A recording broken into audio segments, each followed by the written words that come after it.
샬롬 2022년 10월 5일 수요일입니다. 기도하겠습니다.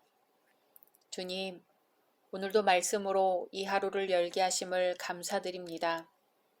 주님, 오늘 하루 새 힘을 허락하여 주옵소서.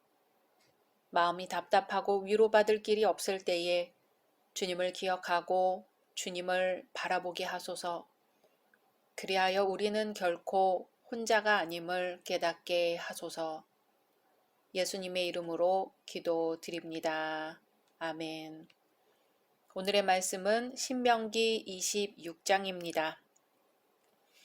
네 하나님 여호와께서 내게 기업으로 주어 차지하게 하실 땅에 내가 들어가서 거기에 거주할 때에 네 하나님 여호와께서 내게 주신 땅에서 그 토지의 모든 소산의 만물을 거둔 후에 그것을 가져다가 광주리에 담고 네 하나님 여호와께서 그의 이름을 두시려고 택하신 곳으로 그것을 가지고 가서 그때의 제사장에게 나아가 그에게 이르기를 내가 오늘 당신의 하나님 여호와께 아뢰나이다.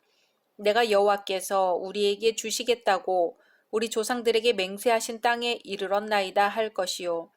제사장은 내 손에서 그 광주리를 받아서 내 하나님 여호와의 제단 앞에 놓을 것이며 너는 또 내 하나님 여호와 앞에 아뢰기를 내 조상은 방랑하는 아람 사람으로서 애굽에 내려가 거기에서 소수로 거류하였더니 거기에서 크고 강하고 번성한 민족이 되었는데 애굽 사람이 우리를 학대하며 우리를 괴롭히며 우리에게 중노동을 시키므로 우리가 우리 조상의 하나님 여호와께 부르짖었더니 여호와께서 우리 음성을 들으시고 우리의 고통과 신고와 압제를 보시고 여호와께서 강한 손과 편팔과 큰 위엄과 이적과 기사로 우리를 애굽에서 인도하여 내시고 이곳으로 인도하사 이 땅 곧 젖과 꿀이 흐르는 땅을 주셨나이다. 여호와여 이제 내가 주께서 내게 주신 토지 소산의 만물을 가져왔나이다 하고 너는 그것을 내 하나님 여호와 앞에 두고 내 하나님 여호와 앞에 경배할 것이며 내 하나님 여호와께서 너와 내 집에 주신 모든 복으로 말미암아 너는 레위인과 너희 가운데 거류하는 객과 함께 즐거워할지니라. 셋째 해 곧 11조를 드리는 해에 내 모든 소산의 11조 내기를 마친 후에 그것을 레위인과 객과 고아와 과부에게 주어 내 성읍 안에서 먹고 배부르게 하라. 그리할 때에 내 하나님 여호와 앞에 아뢰기를 내가 성물을 내 집에서 내어 레위인과 객과 고아와 과부에게 주기를 주께서 내게 명령하신 명령대로 하였사오니 내가 주의 명령을 범하지도 아니하였고 잊지도 아니하였나이다. 내가 애곡하는 날에 이 성물을 먹지 아니하였고 부정한 몸으로 이를 떼어두지 아니하였고 죽은 자를 위하여 이를 쓰지 아니하였고 내 하나님 여호와의 말씀을 청종하여 주께서 내게 명령하신 대로 다 행하였사오니 원하건대 주의 거룩한 처소 하늘에서 보시고 주의 백성 이스라엘에게 복을 주시며 우리 조상들에게 맹세하여 우리에게 주신 젖과 꿀이 흐르는 땅에 복을 내리소서 할지니라. 오늘 내 하나님 여호와께서 이 규례와 법도를 행하라고 내게 명령하시나니 그런즉 너는 마음을 다하고 뜻을 다하여 지켜 행하라. 내가 오늘 여호와를 내 하나님으로 인정하고 또 그 도를 행하고 그의 규례와 명령과 법도를 지키며 그의 소리를 들으리라 확언하였고 여호와께서도 내게 말씀하신 대로 오늘 너를 그의 보배로운 백성이 되게 하시고 그의 모든 명령을 지키라 확언하셨느니라. 그런즉 여호와께서 너를 그 지으신 모든 민족 위에 뛰어나게 하사 찬송과 명예와 영광을 삼으시고 그가 말씀하신 대로 너를 내 하나님 여호와의 성민이 되게 하시리라. 아멘.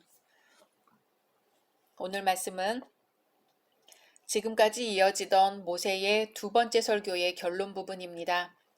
하지만 결론을 맺기에 앞서 마지막으로 사회생활에 관한 법인 두 가지 규례를 언급합니다.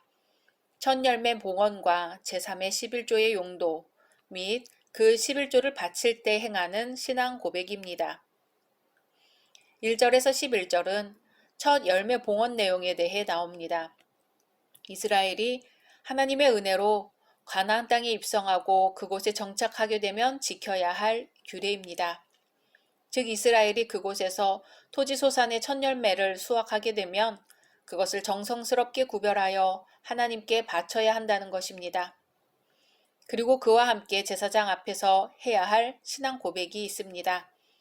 가나안 땅을 기업으로 허락하신 하나님의 은혜와 이스라엘의 비참했던 과거 애굽 생활, 애굽을 꺾으시고 이스라엘을 가나안 땅으로 인도하신 하나님의 섭리, 하나님께 마땅히 행해야 할 감사와 헌신 등을 겸손히 고백해야 한다는 것입니다. 결국 이는 성도가 과거 사실을 돌아보아 지금껏 자신을 인도해 주신 하나님의 은혜와 현재 부어주고 계시는 풍성한 복에 대하여 감사함이 마땅하다는 것을 교훈해 주는 규례라 할 것입니다. 그러나 비단 하나님께로부터 입은 은혜뿐 아니라 그 누구에게서 은혜를 입었든 간에 감사하는 것은 기본 덕목이라 하겠습니다. 사심없이 베풀어지는 사랑에 대하여 마음으로부터의 진정한 감사가 오고 간다면 인간과 하나님, 인간과 인간 간에는 깊은 신뢰와 참된 인격적 교제, 아름다운 사랑의 공동체가 온전히 이루어질 것입니다. 12절에서 15절은 제3의 11조에 관한 내용입니다. 이스라엘인은 매년 2번의 11조를 드립니다. 그중 하나는 레위인과 제사장들의 생계를 위한 정규 11조이고 다른 하나는 성소에서의 감사축제 또는 성소 보수에 드는 비용을 위한 절기 11조입니다. 오늘 말씀은 안식년을 기준으로 한 3년째마다 절기 11조를 구제 헌금으로 돌리는 소위 제3의 11조에 관한 규례입니다. 이에 대해서는 이미 14장에서도 언급된 적이 있습니다. 이 제3의 11조 역시 첫 소산물을 봉헌할 때와 마찬가지로 하나님 앞에서 충실히 이행한 후 그에 대한 신앙 고백과 이를 하나님께서 받으시고 복 주시기를 바라는 간구를 합니다. 한편 오늘날 성도들 가운데는 이러한 11조에 대해 회의적인 반응을 보이는 이들이 간혹 있습니다. 즉 11조는 구약시대의 이스라엘에게나 필요했던 것이지 신약시대에는 더 이상 필요치 않다고 말하는 것이지요. 하지만 그것은 잘못된 견해입니다.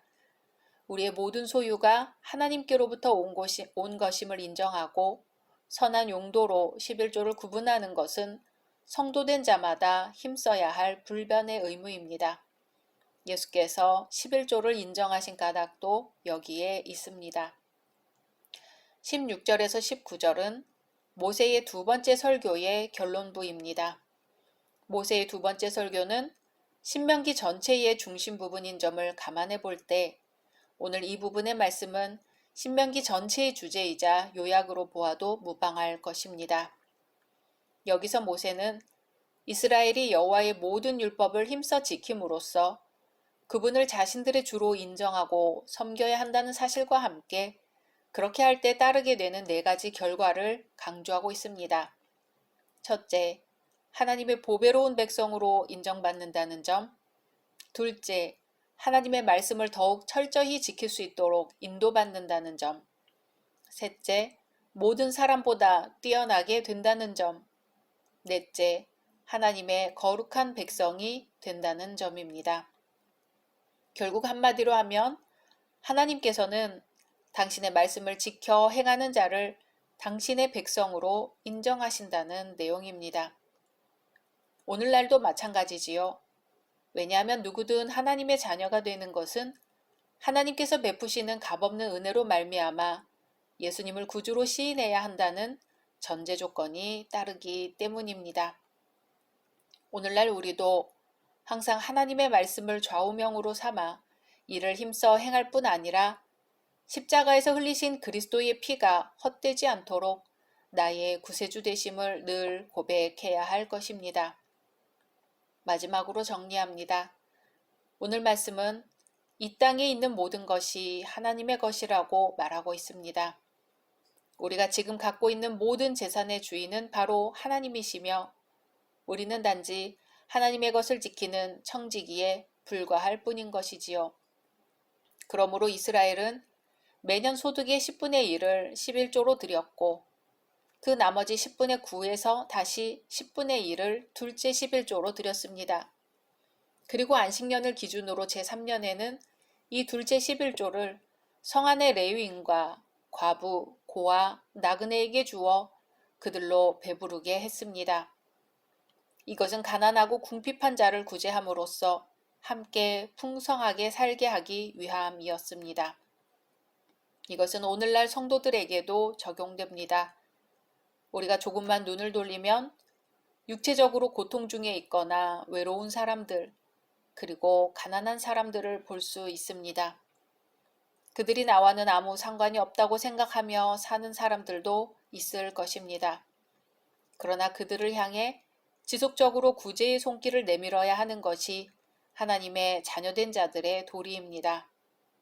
우리는 자신만 배고픔이나 괴로움 없이 살려 하기보다는 성경 속에서 말씀하시는 하나님의 세미한 소리에 귀를 기울여 도움을 필요로 하는 이들의 필요를 채워줄 수 있어야 합니다.